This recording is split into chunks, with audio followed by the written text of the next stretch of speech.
Donc, cette Française pose la question à savoir qu'est-ce qui s'est passé chez vous et c'est la guerre. Par rapport en fait L'autre aussi s'interroge au fond là-bas. Dictateur qui s'est installé et qui ne veut plus enlever en fait les griffes des biens du pays en fait. Il a une mainmise en fait sur la richesse du pays. Il est en train de partager avec les oligarques européens. Bonjour, bien. Il est en train de mettre le pays, l'économie du pays par terre. C'est pour ça qu'on se bat. Il veut faire un troisième mandat. Il n'est pas en fait de son droit. C'est tout sauf son droit en fait, parce que la loi nous oblige en fait à faire, la constitution en fait nous oblige à faire 2 mandats. C'est ces 2 mandats en fait qu'il a déjà fait. Il a fait un septennat plus un quinquennat. Et là actuellement en fait il est en train de lutter pour pouvoir rester encore à nouveau et encore assiéger le pays et puis voilà. Et pourquoi ils sont morts pour la patrie? Juste parce qu'ils ont manifesté. Juste parce qu'ils ont manifesté en fait, ils ont abattu tous ces gens-là en fait. Et chaque jour que Dieu fait, il y a des morts. Chaque jour que Dieu fait, il y a des morts. C'est horrible. Donc regardez, des gamins de 12 ans. Oh là là, c'est horrible. Le plus grand il a 35 ans, vous imaginez? Ah oui, ils sont jeunes. C'est une honte.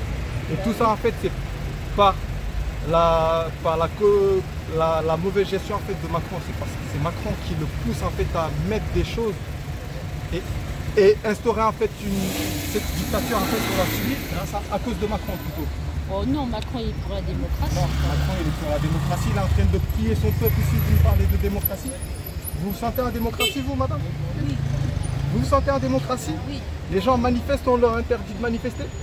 Non, mais on a des institutions solides quand même. Ça, les gens manifestent, on leur tire dessus? Non. Vous trouvez ça normal? Non, mais enfin... Non, Ça existe nulle part, à part en France ici. Il n'y a qu'en France que des choses comme ça se passent. En Angleterre, non. Les Anglais, ils sont beaucoup plus souples sur certaines choses. Ils sont plus à l'écoute en fait. C'est le peuple en fait qui dirige, c'est le peuple qui règne, c'est le peuple qui élit. Donc en fait, rendons au peuple ce qu'on lui doit. Bon, l'avantage en France, vous m'excusez parce que de participer. Exactement, la justice, des fois, oui, ça c'est un avantage quand même en France. Oui, non, il y a des institutions qui laissent pas se faire. Non, il y a des institutions, mais ce pays est aussi malade que l'Afrique. Non, on ne peut pas dire ça. Si, bien sûr que si. Comme par exemple sur le 2 mandats, le président Macron n'osera jamais ainsi que de pousser pour un autre mandat. Il bafoue des choses. Ah oui, ça. Il bafoue beaucoup de choses. Dans d'autres pays, ça n'existe pas ça. C'est le peuple avant tout. Oui, mais enfin, on a des institutions solides quand même. Donc on a un Parlement solide, on a quand même notre République est quand même solide, démocratique. Non, on ne peut pas quand même dire des choses. C'est quand même solide, c'est fixé dans la Constitution, dans le droit. Mais malheureusement, dans certains pays, la Constitution, selon le régime, le président peut manipuler. C'est vrai qu'en France, on ne peut pas faire ça. Non, en France, quand même, on ne peut pas faire certaines choses. Après, n'empêche, Macron et les dirigeants européens, quand un chef d'État africain abuse, ils ne doivent pas le dérouler le tapis rouge. Ils doivent être carrés et mettre les points sur le i sans équivoque, malgré les intérêts de la France. Oui, des fois il y a du business. Voilà, des fois il y a du business, exactement. Il y a du business.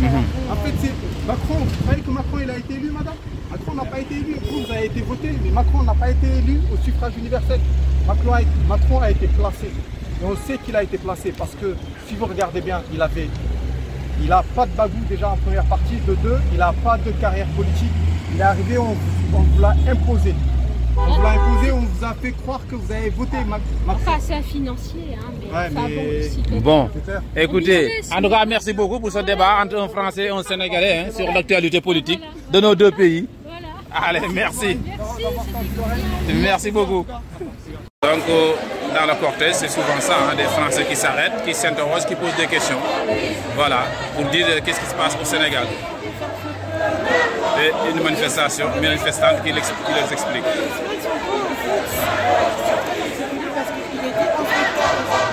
Au départ, ensuite il était député et ils ont fait un décret exceptionnel pour le radier de l'administration en fait. Parce qu'en fait, il parlait de démocratisation parce que faut savoir qu'au Sénégal on a découvert récemment des milliards et il parlait qui avait eu par rapport à ça.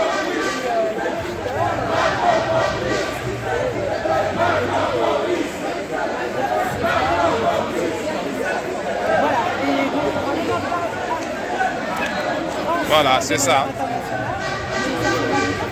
les gens continuent à aller en vacances tranquilles, dans les Club Med, etc.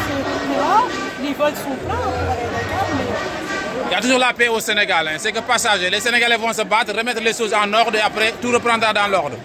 Voilà, merci. Donc, manifestation, c'est souvent ça, hein. Des passants qui interrogent, qui demandent. Et les Sénégalais les expliquent. Mais le Sénégal est un pays de dialogue, de paix. La démocratie, c'est ça, une perpétuelle lutte. Mais tout rentrera dans l'ordre et que voilà. Mais je reviens du Sénégal il n'y a même pas une semaine. Oui, une semaine. Et tout va bien. Tout va bien. Mais là, il y a des cas urgents à régler.